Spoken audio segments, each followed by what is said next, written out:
지금 가장 큰 피해를 보는 사람들은 비트코인 계열 투자를 한 사람입니다. 비트코인을 투자하거나 MSTR을 투자하거나 이런 사람들, 그리고 이제 MSTR이 발행한 연구 우선주인 STRC를 가격들이 많이 떨어졌죠. 그래서 기분이 엄청 나빠 있는 사람들이 있을 건데, 결국은 여러분들 장기 투자를 하는 거지 않습니까?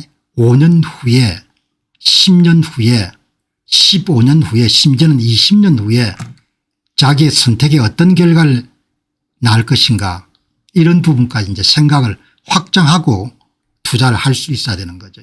그 세상에 별별 사람이 다 많습니다.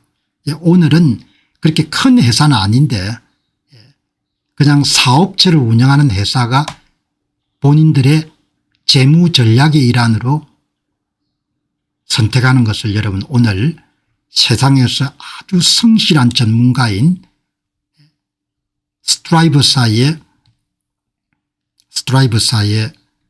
부사장 되시는 분이 이반 호로비츠라는 미국의 팜하우스라는 상장회사, 그렇게 큰 회사는 아닙니다.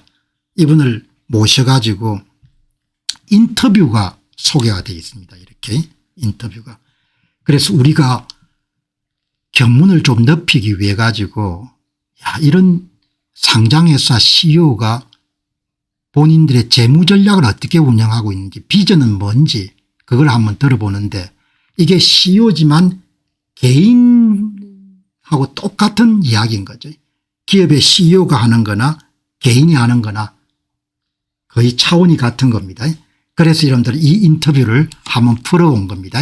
상장자 CEO가 비트코인과 디지털 신용에 올인한 이유, 6월 18일 방송입니다. 조 버넷이라는 아주 성실한 스트라이버사의 부사장, 그리고 이제 초청해 가지고 대화를 나눈 사람은 에반 호로비츠라는 팜하우스, 회사는 그렇게 크지 않습니다.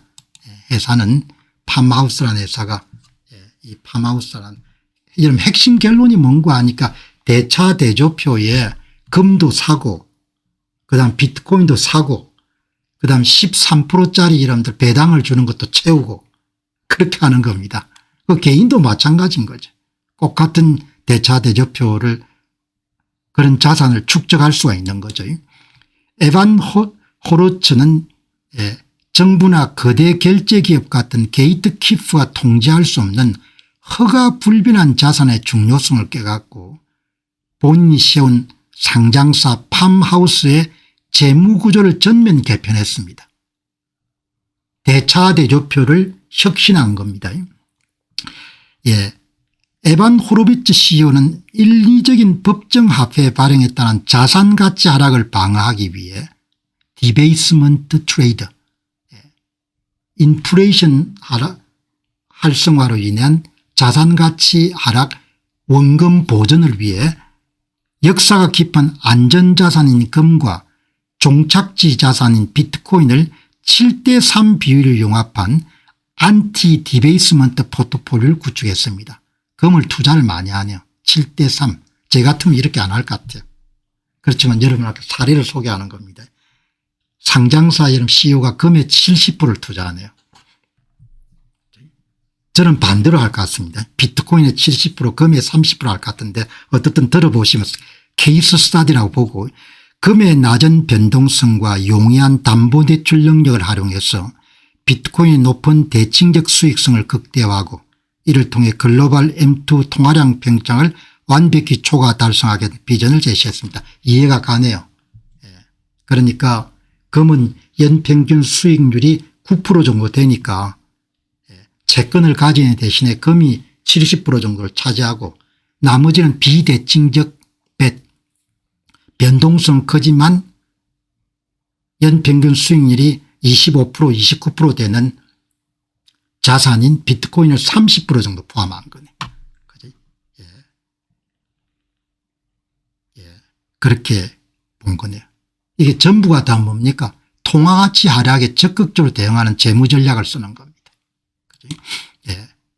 기업의 단기 달러 여유 자금을 단순히 현금으로 쥐고 있는 대신에 비트코인 기반의 고수익 디지털 신용에 예치해서 회사의 서브 및 고정 운영 지출을 완전히 상쇄한 전략을 도입했습니다. 100달러 주변에서 움직이니까 현금 대신에 세타 SAT를 사가 13% 배당을 받아가지고 변동 비용을 상회하네요. 그러니까 70% 금 30% 비트코인 그다음 나머지 일부를 세타를 사는 거네. 세타를. 시장이 급락하는 적색의 날을 오히려 추가 매수의 녹색 신호등으로 바라보며 감정에 휩쓸리지 않는 장기적 지속적 관점의 투자가 전 세계 커뮤니티와 불을 바꿀 것이라고 확인했습니다. 상장사 CEO가 그 회사의 대차 대조표를 안티 디베이스먼트 트레이더 그러니까 완전히 뭐죠? 자산가치 보존을 위해 가지고 금 비트코인 SATA 세타를 운영하는 그런 형태로 자산을 운영한다. 그렇게 이름 정리했네. 그러니까 비전이 좀 다른 거죠. 보통 사람들하고. 안티 디베이스먼트란 우리 상장사의 자산으로 철저한 하드머니 중앙통제기관이나 CEO가 존재하지 않는 가장 희소한 두 가지 상품 자산을 보유한 것입니다. 금과 비트코인. 정부가 계속해서 돈을 찍어내기 때문에 화폐 공급이 평창하고 있습니다. 당장 밤새 느끼지 못하더라도 블런치가 24달러에서 55달러 치솟는 것처럼 우리가 가진 돈의 가치는 계속 떨어지고 있습니다. 돈의 가치가 떨어질 때 자산 관리를 어떻게 해야 될 것인가 이런 부분을 생각하게 하는 그런 내용이네요. 그러니까 이 금은 가장 안전자산으로 비트코인은 최종자산으로 그렇게 여러분들 자산을 구성해 가지고 M2 통화 공급량 확장에 대해서 금과 비트코인은 두 원자재로 보지 않습니까? 금을 원자재로 보지 않습니까? 비트코인을 원자재로 보지 않습니까?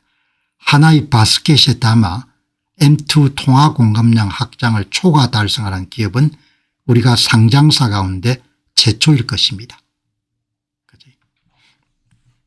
여러분 이런 인터뷰를 통해서 이 양반들이 갖고 있는 비전과 통찰력을 한번 우리가 참조하는 겁니다.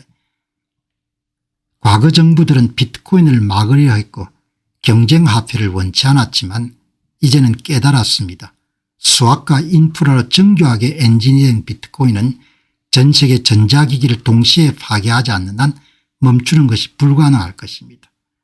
우리는 시드 라운드로 조달한 달러 자금을 그냥 현금으로 쥐고 있는 대신에 13%의 수익을 주는 비트코인 기반 디지털 신용상품인 세타, SAT나 SDRC를 애치해서 회사 비용을 충당하고 있습니다.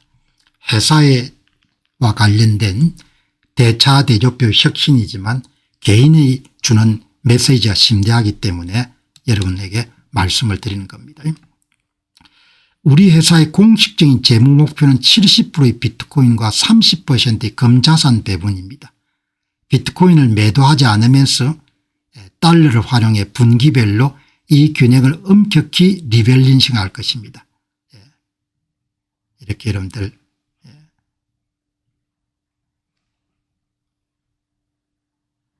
정리를 하시면 좋겠네요. 스테이블 코인은 그렇게 뭐 밝게 안 보내. 이분은 정부나 은행에 의한 자산이 동결될 수가 있고 스테이블 코인 뿌리가 되는 은행이 무너질 때 구속되지 않으면 디패깅이 발생할 스테이블 코인의 구조적 위험성에 대해 저는 전혀 긍정적으로 보지 않습니다. 최근 AI 산업이 투자 경제에 엄청난 자금을 빨아들이며 비트코인의 유동성 역풍으로 작용했지만 실리콘밸리의 IPO 엑싯 자금은 결국 다시 가장 희소한 자산인 비트코인으로 순환 매수될 것입니다. 그런데 가격이 왜 자꾸 내리냐 이렇게 되면 궁금함을 가지겠죠. 그럼 몇 개월 동안 내리면 또 어떻습니까? 결국은 오를 건데. 그죠? 그래서 이런 사람들이 갖고 있는 비전이나 총탄력을 한번 보는 겁니다.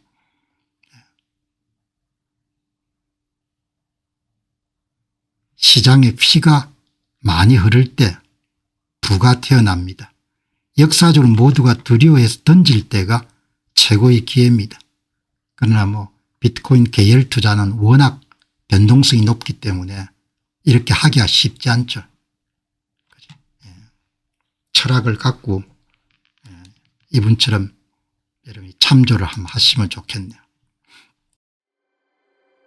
안녕하십니까, 공병호입니다. 그동안 공병호TV는 선거 공정성 회복과 자유민주주의 체제의 보존과 발전을 위해 노력해왔습니다.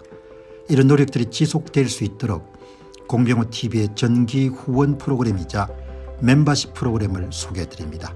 뜻 있는 분들의 관심과 동참을 부탁드립니다.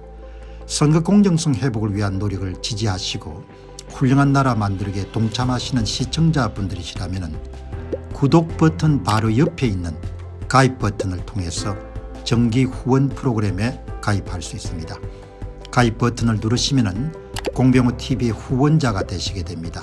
여러분의 후원이 선거 공정성 회복을 위한 노력에 힘을 더할 수 있을 뿐만 아니라 자유민주주의 체제의 수호를 그리고 발전을 통해 여러분과 후손들의 삶에 빛과 소금이 될 것입니다. 특히 그동안 공병호TV는 선거 공정성 회복을 위한 노력 과정에서 채널 성장에 제약이 가해지는 불이익을 감수해왔고 지금도 그런 불이익이 계속되고 있습니다. 그럼에도 불구하고 너무나 중대한 문제이기 때문에 공병호TV의 노력은 계속될 것입니다. 여러분의 깊은 관심을 부탁드립니다. 감사합니다.